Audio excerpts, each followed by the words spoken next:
The design of planned attacks on buildings inside the U.S. and how operatives were directed to carry them out. That is valuable information for those responsibility to protect the American people.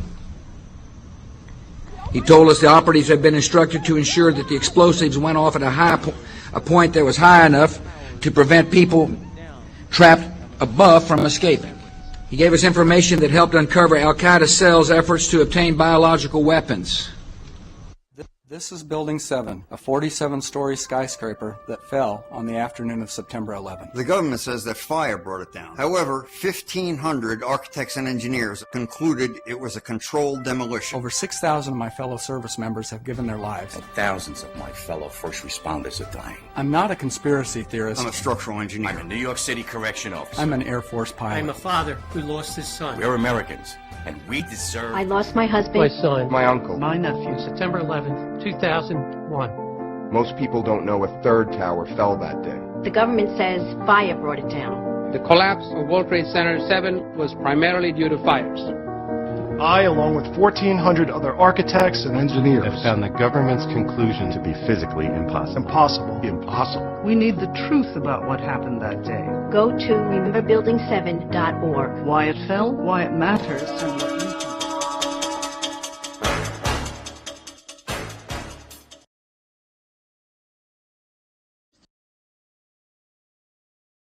Rocket scientist Wernher von Braun, who built German rockets and dropped them on London, was also put on the new CIA payroll. Von Braun and his team of Nazi rocketeers were sent to Huntsville, Alabama. Hollywood honored von Braun as a collaborator on an American sci-fi movie and series of Walt Disney shows.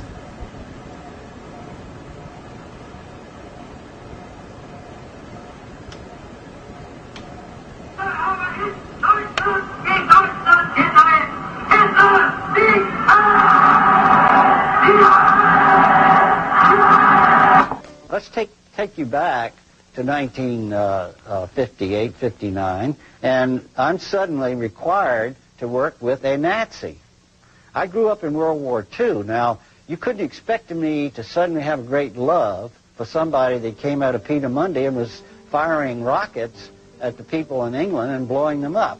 And furthermore, had been in Petermundy where he had slave labor, etc. So how am I supposed to suddenly like that guy? The international banksters and the men who served them had won the American, Russian, and British versions of monopoly by seizing control of the Bank of England and the U.S. Federal Reserve, and by wiping out the Russian czars. But the ultimate goal of the banksters was to win the world game. Their devious game plan was to divide the world into two warring power blocks: the Western capitalist bloc, led by the United States, and the Eastern Communist Bloc, led by Russia.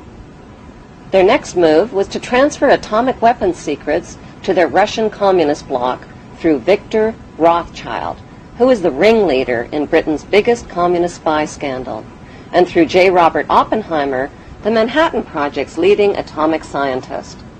In September 1949, the Soviet Union exploded its first A-bomb. America's monopoly on atomic weapons ended after only 4 years. Now, both superpowers had the means to destroy the world. The next step was to stage a phony arms race and Cold War between their First World Capitalist Bloc and Second World Communist Bloc. Like sports teams, the U.S. and Russian superpowers needed recruits for their war games, so they forced new Third World members of the United Nations to choose sides. American Secretary of State John Foster Dulles warned Third World countries that you're either with us or you're against us. Korea and Vietnam were torn up like rags into half-communist, half-capitalist countries and became the playing field for phony war games between the bankster superpowers. Marilyn Monroe in Korea, America's great sex symbol, innocent and alluring, caught in the blood and mud of the Korean War. To the battle-weary soldiers who gazed at her, she must have looked like an angel sent from heaven to ease the pain of fighting a God-forsaken war in a far-off land. Next to the neighbors. So generally outnumbered, American sabers and British meteors are outfighting the MiGs.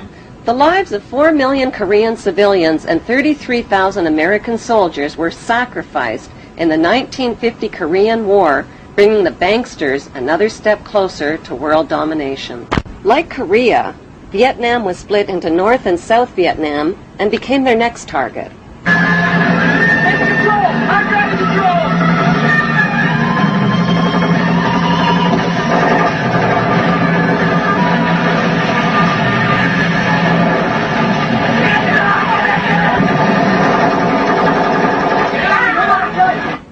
In 1954, the U.S. military dropped millions of tons of bombs on undefended Vietnamese civilians and turned their lush green countryside into blood-red killing fields. It was a butcherous campaign of terror, rape, torture, lies, and cover-ups.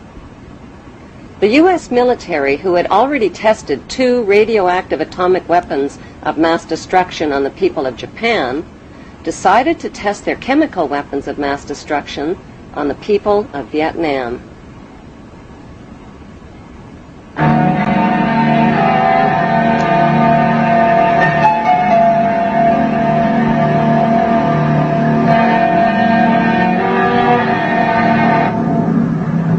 $70 million liters of chemical weapons of mass destruction were sprayed over the Vietnamese people, their water, and their countryside.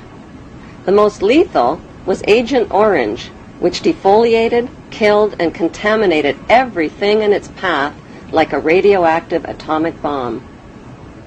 To this day, survivors suffer related cancers, genetic deformities, and permanent environmental damage.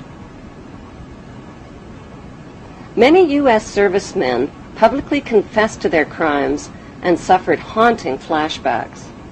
From the U.S. have Vietnamese campaign ribbon, Vietnamese service ribbon, National Defense ribbon, and Purple Heart.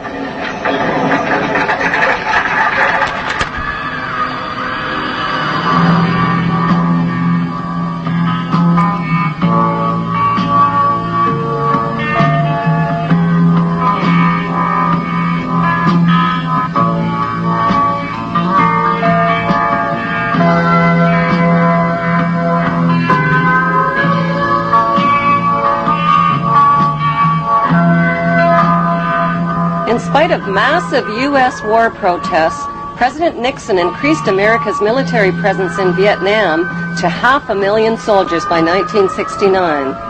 It was Nobel Peace Prize winner Henry Kissinger who convinced Nixon to expand the Vietnam War to the neighboring countries of Cambodia and Laos, causing the mass murder of another 1 million innocent people and their families. On May 4th, 1970, America got a wake-up call. 6 peaceful anti-war student demonstrators from Kent State and Jackson State universities were shot dead by U.S. armed guards, while dozens of others were wounded. The message came through loud and clear: the power of the U.S. military could turn its weapons on its own citizens.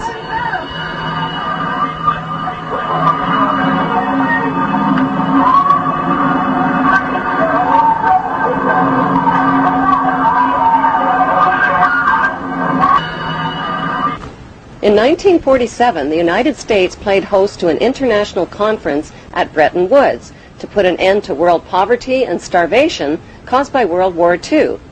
The idea was to give humanitarian loans to needy nations by creating a World Bank and an International Monetary Fund. But who would be put in charge of these billion-dollar megaloans? Who else but the U.S. Federal Reserve bankster families?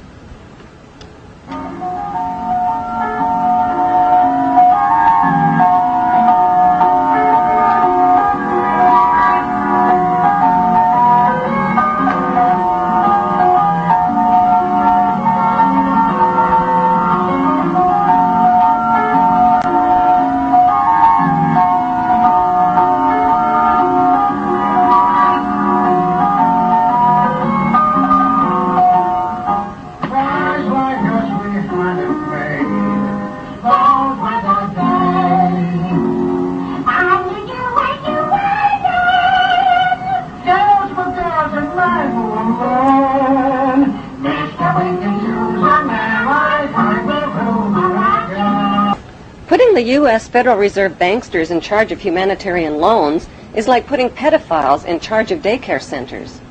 Instead of helping the poor, the banksters turned the World Bank and International Monetary Fund into international pawn shops and robbed the poor. Just to qualify for a loan, desperate nations were forced to pawn their mines, forests, railways, power companies, and water systems, and agree to over 100 loan conditions at loan shark interest rates. To pay off the loans, they were forced to ignore laws that protected their environment, to lower wages, and to cut back on their education and on their health care. They were also forced to privatize and sell off their resources to crooked corporations like Enron. Lord Wakeham, the director of N.M. Rothschild & Sons, was on the audit committee of Enron and cooked the books and sucked billions from pension funds and investors before declaring bankruptcy.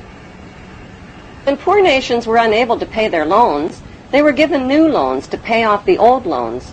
But these so-called bailout loans weren't about bailing out the poor. They were about bailing out and lining the pockets of loan underwriters like Citigroup and America's most notorious crooks and banksters. As desperately poor nations got more desperately poor, the filthy rich banksters got filthier rich, and God help anybody who got in their way.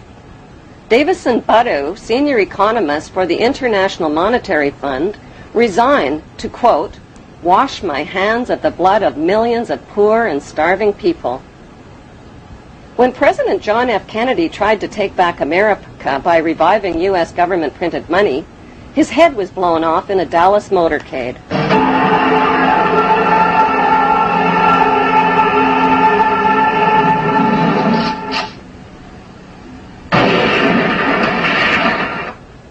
When his son planned to expose the ugly truth about his father's assassination, his small plane plunged into the ocean, killing all on board.